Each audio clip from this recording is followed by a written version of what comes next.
Yesterday, finally, depending on what time zone you live in yesterday, maybe for you it was early this morning, but the Mandalorian has returned.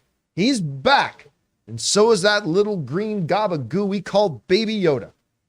And you notice John Favreau, no spoiler intended here, this doesn't give any plot away, but John Favreau, who clearly is very annoyed that a lot of people, including myself, still call him Baby Yoda, had a moment in the episode where Din, the Mandalorian, was very quick to correct somebody who called him something. He says, Grogu. His name is Grogu. Fuck you, it's Baby Yoda. Anyway, so Mandalorian is back with I lost count of how many shots just went to a table's edge with Baby Yoda's heads coming. They made sure they had a lot of moments with Baby Yoda, as well they should.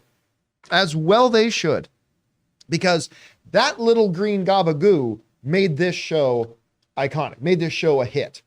Because, the first episode of Mandalorian season 1, that was good. It was whatever. But when that damn little Baby Yoda showed up, that's when the internet exploded. That's when everybody lost their minds. So sure enough, they gave you a good little bit of Baby Yoda in this as well. First episode came out. Now, just so you know, a little bit later this afternoon at 2 p.m. Pacific Standard Time, that's 5 p.m. New York time, I am going to be doing a Mandalorian open spoiler after show where we can talk in all the spoilery details about the episode. We're going to keep this discussion of it in a non-spoilery kind of way. But I'm going to tell you, there are a couple of logic points in this episode. Rob, you and I were talking about one or two of them before we started the thing that to me were like, how does that part make sense? That aside, I felt like we were back. I enjoyed the episode a great deal. It started with a bit of a bang. It ended, I think, in a great way. I had a lot of fun with it. Din is still Din, and I love, we have, some recurring characters. We have some new characters pop up. Sorts of stuff. We get some Baby Yoda, we get some gun action, we get all that kind of stuff. It just really felt good to be back. Now, Ray was mentioning earlier that he felt that this season premiere, because there's now been 3, was the weakest of the season premieres of Mandalorian so far. And I would concur. But to me, that's more of a commentary on really, really loving the season 1 premiere and the season 2 premiere. I still like this premiere very much, but I will say this, and I hopped on social media after the episode was done, and I very much enjoyed the episode. I'm looking forward to talking about it in a more open, spoilery way later. But I got on social media after it was done, and I said, now that I'm used to watching The Last of Us, you really feel how short these Mandalorian episodes are. Oh yeah. Because now that I'm kind of in the rhythm and the custom of watching episodes of Last of Us, and then now you pop a Mandalorian and it's like, wait, it's done? The credits are what? We literally just sneezed. And when you take away like 7 minutes of previously on and then the credits rolling, this episode was like 28 minutes. And you really, really, now that's not new for this season. That has been an ongoing criticism I have of Mandalorian in general. And so I really did feel the shortness of it. But overall, I thought it was a win, coming out of the gate strong. Anyway, Rob, you feel exactly as I do on this episode, and you loved it. Tell us why. Well, here's the thing. I didn't love it as much as you did.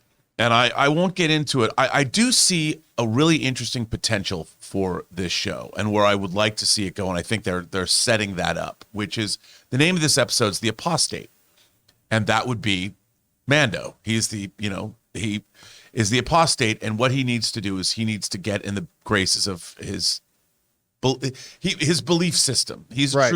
He's a true believer, and he's been cast out because he violated the rules, basically. The main rule, and he wants to get back. And I also see the fact that he wields the Darksaber.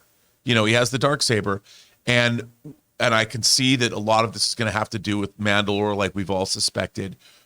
I really think it's going to be an interesting story if they have Din is going to try and unite 2 disparate factions together somehow. I don't know. He's got to get in the good graces of one and figure out where the other one is, and lead them all. And because they both want, I think, the same things, which is to restore the greatness of their destroyed home planet of Mandalore. I love this idea. I think that's going to be a great story. I want to see that story develop well over the course of this season because they've said, Favreau's saying that he has. They already know season 4 is written. Yeah. So I think that they know where they're going. So they have a large tapestry that they are going after. I think that's great. That said, I felt that this episode left me a little bit cold in the sense that, there's a lot of walking in this show. The Mandalorian walks everywhere. He gets out, he walks down the streets. There's a lot of walking down corridors and all that. And to me, I'm like, just cut to where you're going, dude. Like, why are we? And I get it. It's the way the show is shot, and I think it's the Western style. Yeah, I just hark back to like Andor, and because they use they shoot in the volume stages, and after coming off of Andor where they were shooting on these beautiful European locations, practical real life sets, and everything. I really felt it this time that I could tell they're making it in a different way. But other than that, it's not a spoiler. It's a little thing that Grogu was doing. That I thought was great. He was sitting in a chair, and he kept spinning the chair. That was adorable. I loved it. I just was like, that was. That's actually in the trailer, so that's not a spoiler at all. Oh, the adults are talking, and he's just like, wow, this chair spins around. It was just, I don't know. I love that, and I loved. We know Carl Weathers. We see him, and it was great. They did set the table in this episode. The table is set. We know what's going on. We meet some new people we don't know. I'm sure they're coming back, as you pointed out. So the table is set, and we're off to the races. I just want I hope the show gets as good as I want it to get. There is one thing I will mention here that you may consider this a spoiler. It has no impact on anything narratively that happens in the episode, though, okay? Let me be clear. It's something that one of the characters notices and sees, all right? Ready? I've prepped you a little bit. Goddamn space whales. Oh, you like those? Those are neat, huh? Oh, yeah, I love them. I love them now, so much. Is there something canonically... Is this something that has... It's a Rebels thing. They were in Rebels. They were in Rebels. And God damn it.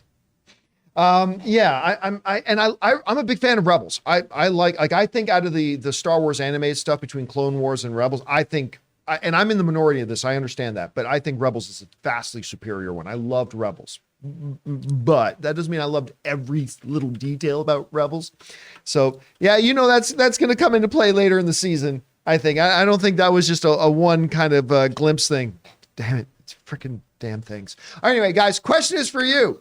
Did you guys have a chance to watch Season 3, Episode 1 of The Mandalorian? If so, what did you guys think? Did you think it was the best Mandalorian ever? Did you think, hey, it was good, but maybe not the best premiere they've had, or whatever, anything in between?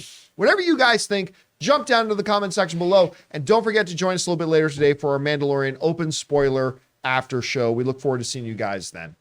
Guys, we want to thank a sponsor of this video, Rocket Money. The average person has around 12 paid subscriptions. Think about that. If you think you're only subscribed to a handful of services, you might want to double check. With Rocket Money, you can quickly identify and cancel all of your unwanted subscriptions. Rocket Money, formerly known as Truebill, is a personal finance app that finds and cancels your unwanted subscriptions, monitor your spending, and helps you lower your bills all in one place. Rocket Money will quickly and easily identify your subscriptions for you so you can stop paying for the ones you don't want and don't even use. Simply find the subscription you don't want and press cancel, and Rocket Money will cancel it for you. No more long hold times with customer service or tedious emailing back and forth. Rocket Money makes canceling subscriptions as easy as the click of a button. My wife Ann and I moved out of Burbank 2 years ago, and one of the first things I discovered when I loaded up Rocket Money was that I was still paying for a gym membership I haven't even been to in Burbank in 2 years. So stop throwing away your money. Cancel unwanted subscriptions and manage your expenses the easy way by going to rocketmoney.com/Campea. That's rocketmoney.com/Campea.